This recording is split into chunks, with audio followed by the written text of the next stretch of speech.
প্রত্যেক সাব ডিভিশনে আওয়ামী লীগের নেতৃত্বে সংগ্রাম পরিষদ গড়ে তোলো এবং আমি করি নাই, প্রধানমন্ত্রী দিয়ে আমাকে নিতে পারে নাই, ফাঁসি কাজটা আসামি দিয়ে আমাকে নিতে পারে নাই।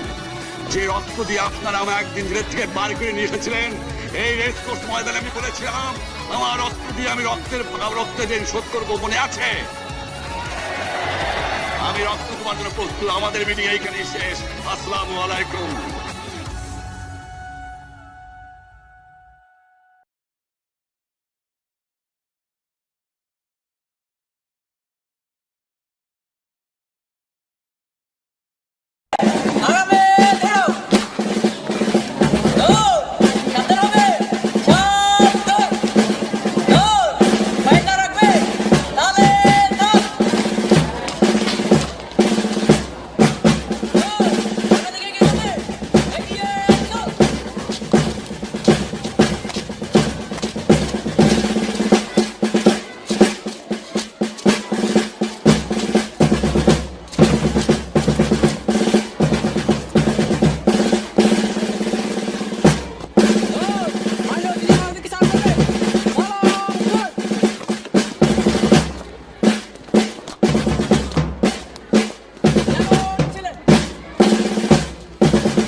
বঙ্গবন্ধু শেখ মুজিবুর রহমান এবং মুক্তিযুদ্ধকে জানি বিষয়ে বিভিন্ন তথ্য সংগ্রহ করছো এবং সাথে সাথে তোমরা একটা মুক্তিযুদ্ধকে আবিষ্কার করছো। আমি অত্যন্ত আনন্দিত কুতুবুদ্দিন আফসার হাই স্কুলের শিক্ষার্থীরা একজন মুক্তিযুদ্ধ আবিষ্কার করতে পেরেছ এবং আজকে আমাদের স্কুলাঙ্গিনায় ওনাকে মুক্তিযুদ্ধ বিষয়ে বিভিন্ন প্রশ্নোত্তরের জন্য উপস্থিত করেছ। ওনার মুক্তিযুদ্ধ বিষয়ক মন্ত্রণালয় থেকে প্রাপ্ত সনদ এখানে দেওয়া আছে। তো ওনার নাম তো সবাই জানো, মোহাম্মদ ফিরোজ খান। ওনার পিতা মৃত মীর আহমদ এবং মাতার নাম মৃত রৌশন জামাল এবং ওনার গ্রাম হলো গোরকাটা, উপজেলা মহেশখালী, জেলা কক্সবাজার। উনি একজন প্রকৃত মুক্তিযুদ্ধ। শুধু তাই নয়, তিনি আবার আমাদের মহেশখালী দুর্নীতি দমন কমিশনের একজন সাধারণ সম্পাদক মহেশখালী উপজেলা। তাই আমি মনে করি আমার শিক্ষার্থীরা প্রকৃত মুক্তিযুদ্ধ সম্পর্কে সঠিক তথ্যগুলি ওনার কাছ থেকে বের করে নিয়ে আসতে পারবে, জানতে পারবে এবং তোমাদের যে অভাব ছিল মুক্তিযুদ্ধ বিষয়ে জানাটা, তোমাদের যে অপেক্ষায় ছিল তোমরা সেটা পরিপূর্ণতা অর্জন করতে পারবে ওনার মাধ্যমে। যে এমন একজন মুক্তিযোদ্ধাকে আবিষ্কার করার জন্য, পরিশ্রম করার জন্য তোমাদেরকে ধন্যবাদ জানাচ্ছি। আমার শিক্ষার্থীরা সঠিক একজন মুক্তিযোদ্ধা আবিষ্কার করতে সক্ষম হয়েছে। তাই আমি আবারও আমার সপ্তম শ্রেণীর শিক্ষার্থীদের এই দলকে আমি আন্তরিকভাবে ধন্যবাদ।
স্বদেশে তোমার সেই অক্ষয় শহীদের গান, মুক্তির আলোয় দীপ্ত তোমার জীবন, পূজ্য হবে দেশে দেশে প্রীতির সুবাসে, বিপরীত মানুষের ব্যতীত নিবাসে তোমার সেই অক্ষয় রবে অজ্ঞান। হাজার বছরের শ্রেষ্ঠ বাঙালি বাংলাদেশের এতপতি জাতির জনক বঙ্গবন্ধু শেখ মুজিবুর রহমান ও মুক্তিযুদ্ধকে জানি প্রতিমানমূলক বিষয়টি সামনে রেখে শুরু করছি। আমি ইয়াসিন সাইরানা তামিমা, কুতুবজং উচ্চ বিদ্যালয় সপ্তম শ্রেণীর পক্ষে। সুপ্রিয় সহপাঠীবৃন্দ, আজ আমি তোমাদের এমন একজন মানুষের সাথে পরিচয় করে দেব যার অবদানে আমরা সোনার বাংলাদেশ নামে একটি ভূখণ্ড পৃথিবীর মানচিত্রে স্থান করে নিতে পেরেছি। সেই লাল সবুজের পতাকার জন্য পেছনে যারা জীবন মরণের চিন্তাকে তুচ্ছ মনে রেখে নিজের জীবনকে বাজি রেখে স্বাধীনতা সংগ্রামে ঝাঁপিয়ে পড়েছিলেন, তিনি আমাদের একজন পুরোপুরি মুক্তিযোদ্ধা ডক্টর ফিরোজ খান স্যার। বীর মুক্তিযোদ্ধা ডক্টর ফিরোজ খান স্যারের কাছ থেকে কুতুবজং অবসর হাই স্কুলের ছাত্রছাত্রীবৃন্দ মুক্তিযুদ্ধের বাস্তব ইতিহাস সম্পর্কে জানার জন্য আগমন, যার মাধ্যমিক বিদ্যালয়ের শিক্ষার্থীরা বঙ্গবন্ধু শেখ মুজিবুর আদর্শে আদর্শিত হওয়ার সুযোগ পাবে। আসসালামু আলাইকুম স্যার। স্যার আপনি কেমন আছেন? ইনশাআল্লাহ ভালো আছি। স্যার আপনার থেকে মুক্তিযুদ্ধ বঙ্গবন্ধু শেখ মুজিবুর রহমান সম্পর্কে জানার বিষয়ে আপনার কাছে কতগুলো প্রশ্ন করতে চাই, যদি স্যার আপনি অনুমতি দেন। অনুমতি দিলেন। স্যার মুক্তিযুদ্ধের সময় আপনার বয়স কত ছিল? মুক্তিযুদ্ধের সময় আমার বয়স ছিল 14 বছর। যে এলাকা ও সেক্টর হতে আপনি মুক্তিযুদ্ধে অংশগ্রহণ করেছিলেন এলাকার নাম? পার্বত্য চট্টগ্রাম এলাকা, সেক্টর ছিল 1 নম্বর। স্থানীয় কমান্ডারের নাম? স্থানীয় কমান্ডারের নাম ক্যাপ্টেন আব্দুল সুবহান। সেক্টর? 1 নম্বর সেক্টর। সেক্টর কমান্ডারের নাম? রফিকুল ইসলাম বৈরুদ্দোহ। সময়কাল? 1971 সালের মে থেকে 16 ডিসেম্বর পর্যন্ত। স্যার আপনার উল্লেখযোগ্য কোনো সহযোগিতা ছিল? যেমন? আমার সাথে ছিল সৈয়দ রফিকুল্লাহ, তারপর মৃত সুনীল দাস, মৃত রাজা মিয়া এবং মৃত বাসা মিয়া।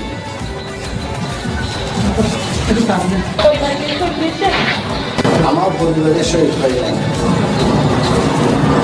স্যার আপনি মুক্তিযুদ্ধে যাওয়ার জন্য কোথাও প্রশিক্ষণ দিয়েছেন? প্রশিক্ষণ দিয়েছি। স্যার প্রশিক্ষণটা আমাদের 3 স্থানে দিতে হয়েছে। প্রথম হলো আমাদের এই মহেশখালীর গড়কাটা ডাক বাংলো, দ্বিতীয় কালাবাচ্চারা হাদ্দবুতা এবং তৃতীয়টা হলো পার্বত্য এলাকায়, সেটা পার্বত্য হাটগাছড়ি। স্যার জাতীয় পিতা বঙ্গবন্ধু শেখ মুজিবুর রহমানকে আপনি কি সচক্ষে দেখেছেন? হ্যাঁ, আমি সশস্ত্রকে দেখেছি। দেখলে সে অনুভূতি ব্যক্ত করুন। আমি 1974 সালে কক্সবাজার জেলে মাঠে উনি একটা সভা মিটিং করেছিল জেলে মাঠে।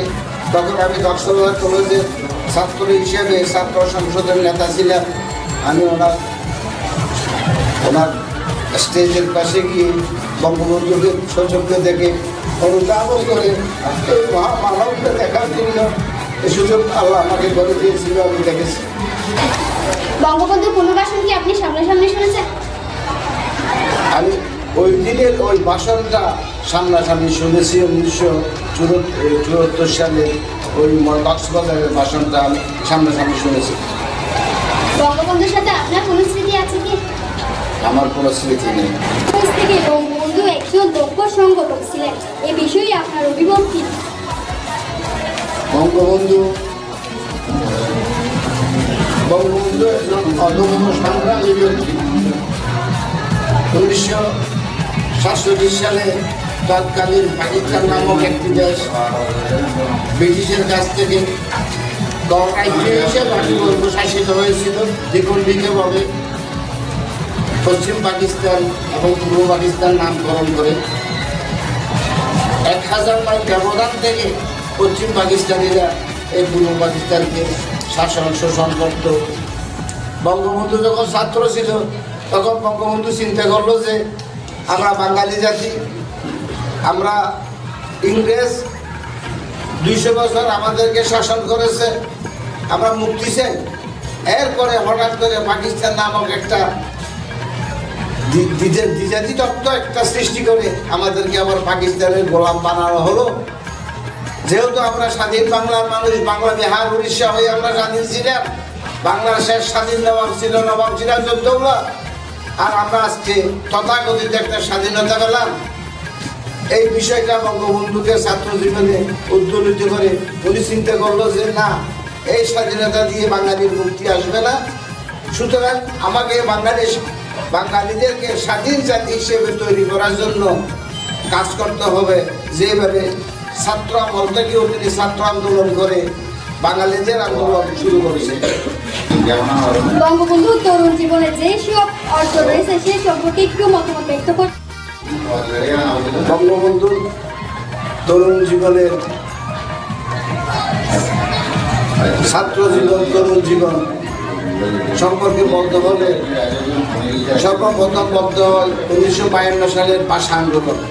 1952 সালের ভাষা আন্দোলনে বঙ্গবন্ধু তখন অন্যান্য আমাদের বাংলাদেশের অন্যান্য নেতাদের সাথে মিলে ওনাদেরকে সহযোগিতা করে ওনাদেরকে বাংলা ভাষা মায়ের ভাষা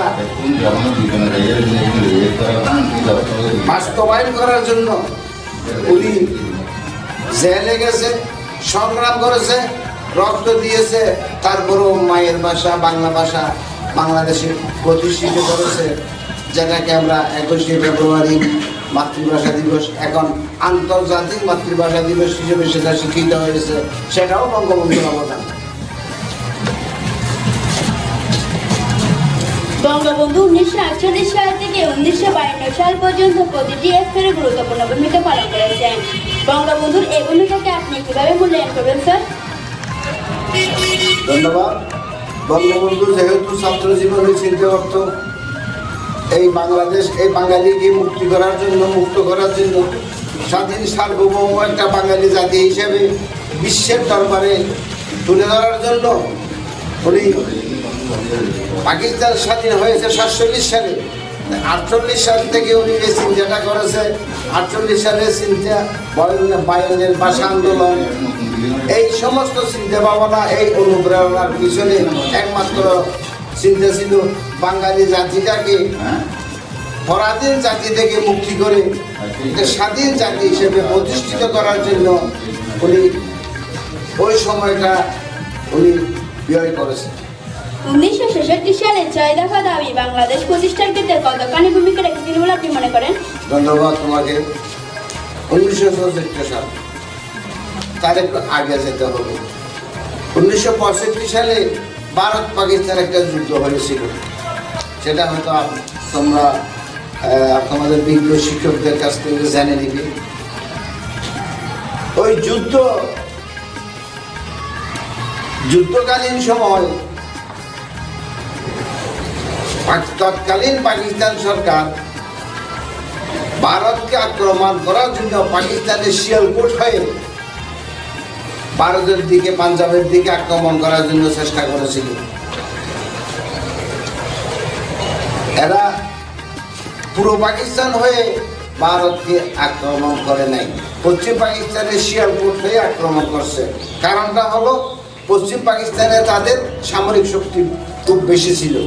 সামরিক শক্তি পূর্ণাঙ্গ থাকার কারণে তারা ভারতকে পশ্চিম সীমান্তে আক্রমণ করেছিল। তদানীন্তন পাকিস্তান সরকার মনে করেছিল যে বঙ্গবন্ধু বাঙালির নেতা, হয়তো উনি পুরো পাকিস্তানকে রক্ষা করার জন্য ওদেরকে প্রথমে শিয়ালকোট দিয়ে আক্রমণ করার জন্য একটা মিথ্যা তথ্য দিয়ে বঙ্গবন্ধুকে আগরতলা নামক ষড়যন্ত্রে আবদ্ধ করা হলো। তখন আমরা বাঙালি জাতিরা বঙ্গবন্ধুকে মুক্ত করার জন্য সংগ্রাম করলাম। বঙ্গবন্ধু মুক্তি পেল।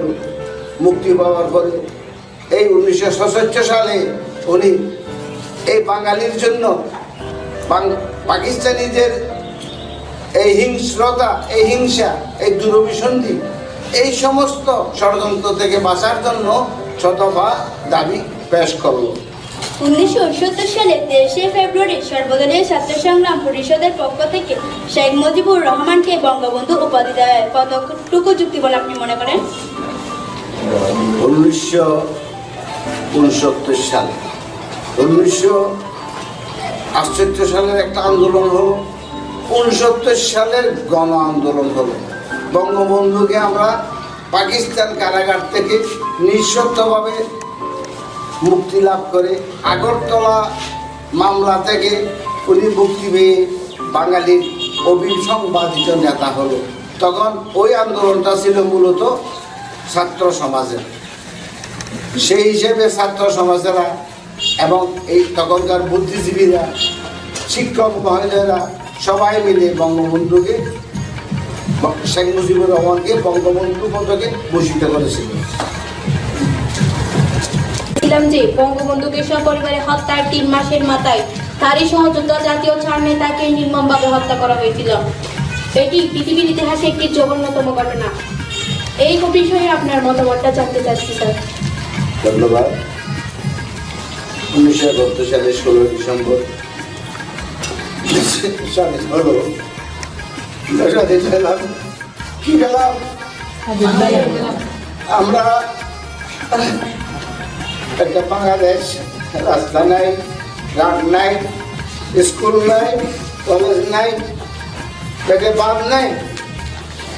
তখন বঙ্গবন্ধু বড় বিশ্ব দরবারে আহ্বান করে যে উদ্দেশ্য করে এই বাংলাদেশকে স্বাধীন করার জন্য উনি বাঙালি জাতিকে 30 লক্ষ মানুষ শহীদ হয়েছে, 2 লক্ষ মানুষ ইজ্জত দিয়েছে। বাঙালি জাতি একটা জনযুদ্ধ করে 99,000 পাক সোলজারকে পরাজিত করেছে। এই জাতির ভাগ্য পরিবর্তনের জন্য উনি যখন গ্রামে গঞ্জে সবাইকে কর্মে নিয়োগ করার জন্য মানুষকে কর্মোদ্দীপনা সৃষ্টি করে বাংলাদেশকে পুনর্গঠন করার জন্য প্রচেষ্টায় লিপ্ত হলো, তখন দেখা গেল যে সমস্ত বাংলাদেশের মানুষ বঙ্গবন্ধুর কথার উপর বাংলাদেশকে উন্নয়নের পর্যায়ে নিয়ে যাচ্ছে।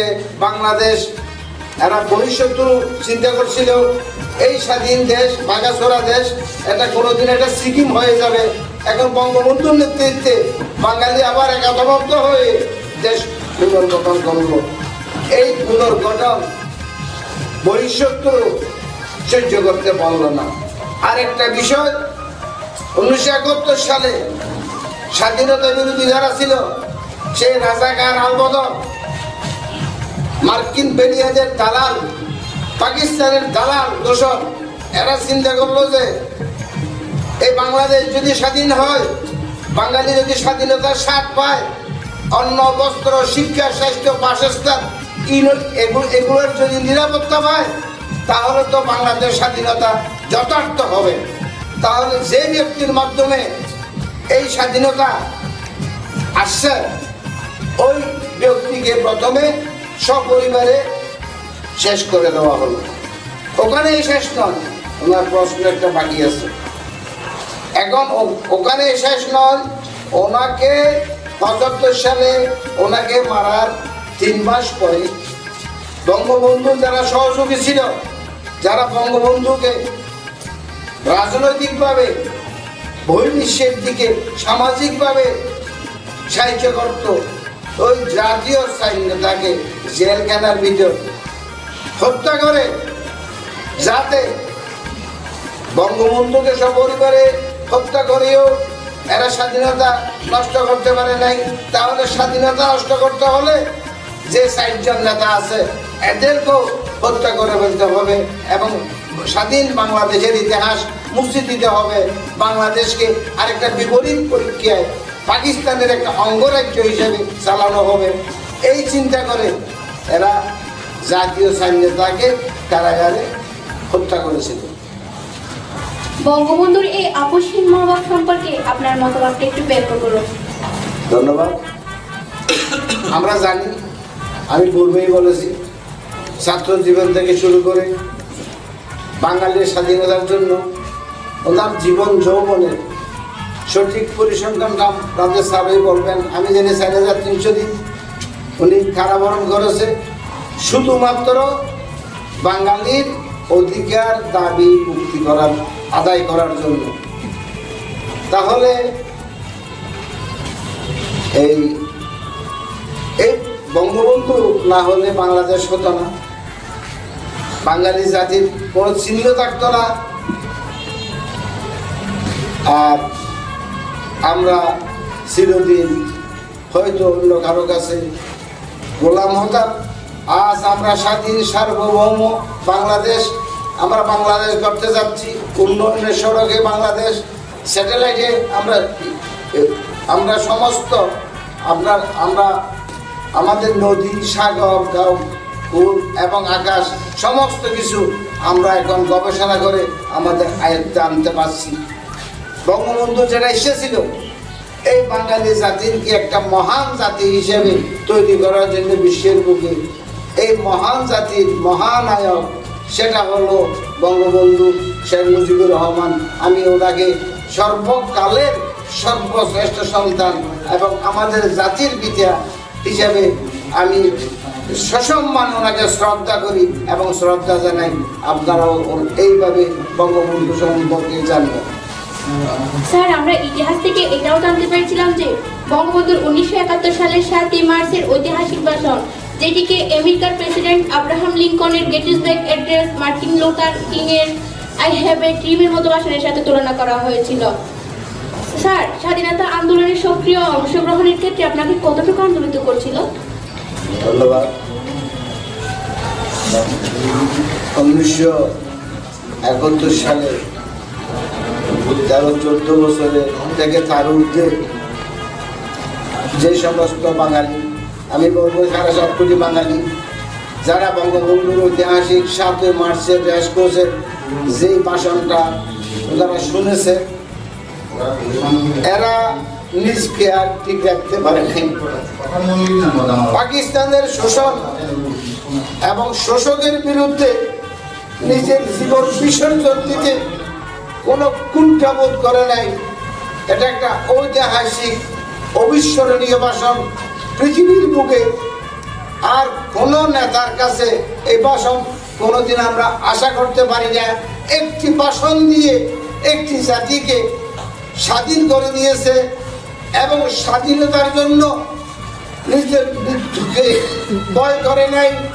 বঙ্গবন্ধুর কোনো নিয়মিত সৈনিক ছিল না, বঙ্গবন্ধুর কোনো অস্ত্র ছিল না। যার যা কিছু আছে সেটা নিয়ে, ছাত্ররা হাতে কলম নিয়ে, বাড়িতে একটা লাঠি আছে, লাঠি নিয়ে তার পুরো ঘন্টা, এমনকি শত্রুকে মরিচের ঘুরে দিয়ে, বাতাসের বিপরীতে দিয়ে এদেরকে চোখ বন্ধ করে লাঠি পিটিয়ে মেরেছে, নিজেও মরছে, তাদেরকেও মারছে। তাদের কাছ থেকে অস্ত্র কেড়ে নিয়ে ওই অস্ত্র তাদের বিরুদ্ধে ব্যবহার করা হয়েছে। শুধুমাত্র প্রেরণা বঙ্গবন্ধুর একটা ভাষণ, ঐতিহাসিক 7ই মার্চ। ঐতিহাসিক 7ই মার্চ সম্পর্কে আমার এই ছোট মুখে আর কিছু বলতে পারবো না। ওই ভাষণের মূল্যায়ন কি দিয়ে আমি মূল্যায়িত করবো, এটা বাংলাদেশের স্বাধীনতার অনেক উপরে হিসেবে আমি মনে করি। ধন্যবাদ। দেশের জন্য বঙ্গবন্ধুর এই আত্মত্যাগকে আপনি একজন মুক্তিযোদ্ধা হিসেবে কিভাবে মূল্যায়ন করবেন স্যার? দেশ এবং জাতি, আমি মুক্তিযুদ্ধ হিসেবে মূল্যায়ন তো আমার আছেই। তাছাড়া আমি বলবো, আমি এবং আমার পরবর্তী প্রজন্ম আজকে বঙ্গবন্ধু না হলে বাংলাদেশ হতো না। আজকে বঙ্গবন্ধু না হলে পড়ালেখা, শিক্ষা দীক্ষায় বাংলাদেশের মানুষ এত উচ্চ যেতে পারতো না।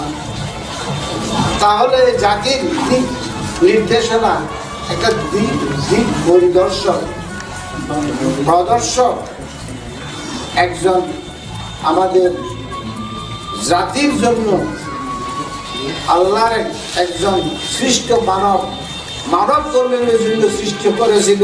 আমরা বাঙালিদের জন্য আল্লাহ রাব্বুল আলামিন বাঙালির মুক্তির জন্য বঙ্গবন্ধুকে সৃষ্টি করেছিল। সেই জন্য আমি মহান রব্বুল আলামিনের কাছে শুকরিয়া আদায় করি এবং বঙ্গবন্ধুর কাছে কৃতজ্ঞতা জানাই। বঙ্গবন্ধু সম্পর্কে এর চেয়ে বেশি কিছু বলা যায় না। স্যার, এখানে আমরা আপনাকে যে প্রশ্নগুলো করলাম, এর বাইরে যদি আপনার অন্য কোনো তথ্য মনে থাকে তাহলে আমাদের সে সম্পর্কে একটু ধারণা দেন। প্রিয় ছাত্রছাত্রী, আমার শিক্ষাগুরু, আমি সর্বপ্রথম আপনারা সবাইকে আমার পক্ষ থেকে স্বাস্থ্য সালাম জানাই। আমি আজকে যখন মৃত্যু কথা বলার জন্য বলছো, আমি আমার শিক্ষকদের কাছে অনুমতি সহকারে বলতেছি,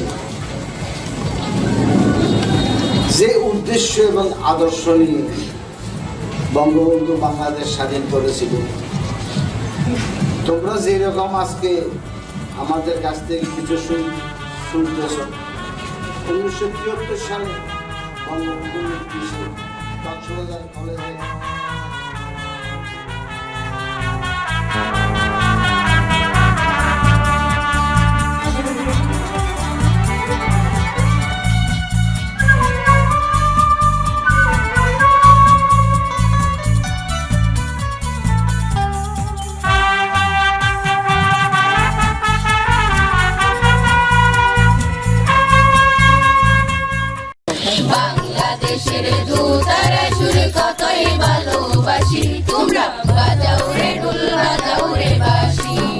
তোমরা বাজাও রে ঢোল বাজাও রে বাঁশি বাংলাদেশের একতারা সুর কতই ভালোবাসি বাংলাদেশের দুধারা সুর কতই ভালোবাসি তোমরা বাজাও রে ঢোল বাজাও রে বাঁশি বাজাও রে ঢোল বাজাও রে বাঁশি বাংলাদেশের ভাটিয়ালি জারি সারি গান গানের বাংলা শুনলে সবাই জুড়াই মনোপ্রাণ বাংলাদেশের ভাটিয়ালি জারি সারি গান গানের বাংলা শুনলে সবাই জুড়াই মনোপ্রাণ বাংলাদেশের সুর শুনিয়া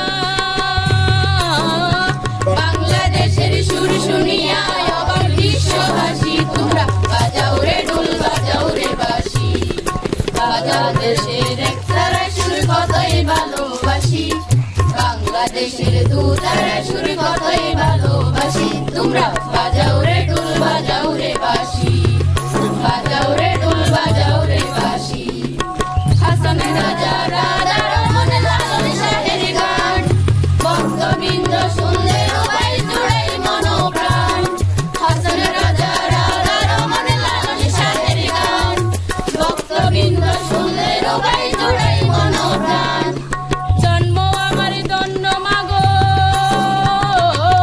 জন্ম আমার ধন্য মাগো জন্মেছি এই দেশে তোমরা বাজাও রে ঢোল বাজাও রে বাঁশি বাংলাদেশের একতারা সুর কতই ভালোবাসি বাংলাদেশের দুধারা সুর কতই ভালোবাসি তোমরা বাজাও রে ঢোল বাজাও রে বাঁশি বাজাও রে ঢোল বাজাও রে বাঁশি বাজাও রে ঢোল বাজাও রে বাঁশি বাঙালির গৌরবময় ইতিহাসের বিশাল অংশ জুড়ে রয়েছে বাঙালির মর্যাদার লড়াই তৎকালীন পাকিস্তানি স্বৈরাচারী শাসকের অপশাসনে তার লড়াই মুক্তিযুদ্ধ তৎকালীন পাকিস্তানি স্বৈরাচারী শাসকের অপশাসনে কবল থেকে প্রিয় জন্মভূমিকে রক্ষার তাগিদে 1971 সালে মুক্তিযুদ্ধে ঝাঁপিয়ে পড়েছিল দেশের কৃষক শ্রমিক ছাত্র সহ দলমত নির্বিশেষে সবাই মুক্তিযুদ্ধে অংশ নেয় বাঙালির ঐক্যবদ্ধ আন্দোলন পাকিস্তানি বাহিনীকে পিছু হটতে বাধ্য করে বাংলার মুক্তিকামী জনগণকে একদিকে যেমন পাক বাহিনীর সাথে লড়তে হয় অন্যদিকে সমশক্তি দিয়ে লড়তে হয় রাজাকার আল বদর আল শামস বাহিনীর সাথে ফলে বাংলার আনাচে কানাচে প্রত্যন্ত জনপদীয় সমাঞ্চলে পাক বাহিনী ও দূষরদের সাথে প্রতিরোধ যুদ্ধ লাখ লাখ বাঙালির বুকে তাজা রক্তে রঞ্জিত হয় বাংলার সবুজ জনপদ হাজার হাজার মা বোনকে হারাতে হয়েছিল সম্ভ্রম দীর্ঘ 9 মাস এই সংগ্রামে গোটা দেশটি যেন গণকবরে পরিণত হয়েছিল তারই ধারাবাহিকতায় কক্সবাজার জেলার মহেশখালী উপজেলার বিভিন্ন স্থানে শত শত শিশু কিশোর যুবক যুবতী বৃদ্ধদের নির্মমভাবে হত্যা করা হয়েছিল তাদের হত্যা করে যে স্থানে রাখা হয়েছিল আমি এখন দাঁড়িয়ে আছি সেই স্থানে কিন্তু সেই স্থানে দাঁড়িয়ে সেই সম্পর্কে বলতে গিয়ে আমি আমার সহপাঠীদের শরীরের প্রতিটি লুমি যেন খাড়া হয়ে যাচ্ছে নিজের অন্তর থেকে বেরিয়ে আসছে চাপা কান্নার আওয়াজ হ্যাঁ প্রিয় সুধী আমরা জানতে পেরেছি 1971 সালে বৃহস্পতিবার পাকিস্তানি আর্মি কক্সবাজার হতে নৌকা যুগে পুরাতন জেটি সংলগ্ন বৌদ্ধ মন্দির কুটিবিলা পালপাড়া বৌদ্ধ বিহার আদিনাথ মন্দির পাকিস্তানি ও দেশের দূষররা মিলে একের পর এক লাশের স্পোত মহেশখালীর প্রায় 41টি বৌদ্ধভূমি রয়েছে যার প্রতীক চিত্র আজ আমাদের চোখের সামনেই বেশি উঠেছে আমরা এক এক করে সেই স্থানের স্থির চিত্র ভিডিও আপনাদের সামনে তুলে ধরছি মহেশখালী শুধুমাত্র কুটিবিলার পালপাড়ায় নির্মমভাবে হত্যা নিহত 17 জন শহীদদের তালিকা ও বৌদ্ধভূমি কিছু ভিডিও চিত্র প্রিয় সুধী কুতুবজুম অফসুর স্কুলের 7ম শ্রেণীর ছাত্র শিক্ষার্থীরা এক দল হয়ে বৌদ্ধবিহার ও আদিনাথ মন্দিরের পাশের বৌদ্ধভূমি পরিদর্শনের যাত্রা শুরু করছে মহেশখালীর প্রায় 41টি বৌদ্ধভূমি রয়েছে যার প্রতীক চিত্র আজ আমাদের চোখের সামনেই বেশি উঠেছে আমরা এক এক করে সেই স্থানের স্থির চিত্র ভিডিও আপনাদের সামনে তুলে ধরছি মহেশখালী শুধুমাত্র কুটিবিলার পালপাড়ায় নির্মমভাবে হত্যা নিহত 17 জন শহীদদের তালিকা ও বৌদ্ধভূমি কিছু ভিডিও চিত্র প্রিয় সুধী কুতুবজুম অফসুর স্কুলের 7ম শ্রেণীর ছাত্র শিক্ষার্থীরা এক দল হয়ে বৌদ্ধবিহার ও আদিনাথ মন্দিরের পাশের বৌদ্ধভূমি পরিদর্শনের যাত্রা শুরু করছে 1971 সালের 6 মে রোজ বৃহস্পতিবার গণহত্যার বধ্যভূমির রাস্তা। ওই যে ওইদিকে দেখা যাচ্ছে, এদিকে দুইটি মাটির স্তূপ দেখা যাচ্ছে। তার মধ্যে একটি হচ্ছে শ্মশান, অন্যটি হচ্ছে বধ্যভূমি। এখানে আমরা বধ্যভূমি এসে এমন একজন মানুষের সন্ধান পেয়েছি যিনি বধ্যভূমি সম্পর্কে অনেক কিছু জানেন। আঙ্কেল, আপনার নামটা একটু বলুন। আমার নাম হলো কালীচরণ দে। আর আমাদের বধ্যভূমি সম্পর্কে একটু বলেন। এখন এটা বধ্যভূমি হলো 1971 সাল হতে এখন ওগুলো বিলুপ্ত হয়ে গেছে। 6 মাস আগে হতে এগুলো নির্ধারিত করা হলো, এই পর্যন্ত সরকারের নিয়ন্ত্রণ আছে। ধন্যবাদ আঙ্কেল।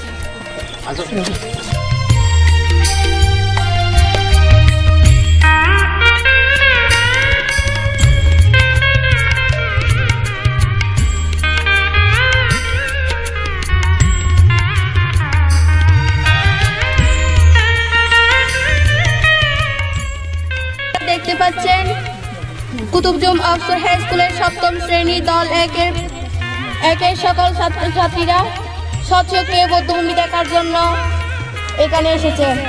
আপনারা দেখতে পাচ্ছেন ওটা হচ্ছে সেই বধ্যভূমি যেখানে 1971 সালে 6 মে রোজ বৃহস্পতিবার পাকিস্তানি বাহিনী এখানে এসে গণহত্যা চালিয়েছিল। হাই স্কুলের পক্ষ থেকে 7ম শ্রেণী দল নাম্বার 1 আমরা এই বধ্যভূমি স্বচ্ছতা দেখার জন্য এই আদিনাথ যেটি সংলগ্ন আমরা এই বধ্যভূমিটা দেখার জন্য আসি। এই হচ্ছে সেই বধ্যভূমি, নদীর পাড়ে যে মাটির স্তূপ দেখা যাচ্ছে। 1971 সালে 6 মে বৃহস্পতিবার পাকিস্তানি মিলিটারিরা এখানে সে মহেশখালীর অপমার জনসাধারণকে এক এক করে গণহত্যা চালিয়েছিল। সেই বধ্যভূমিতে এখানে আদিনাথ জেটি সংলগ্ন করা হয়েছে।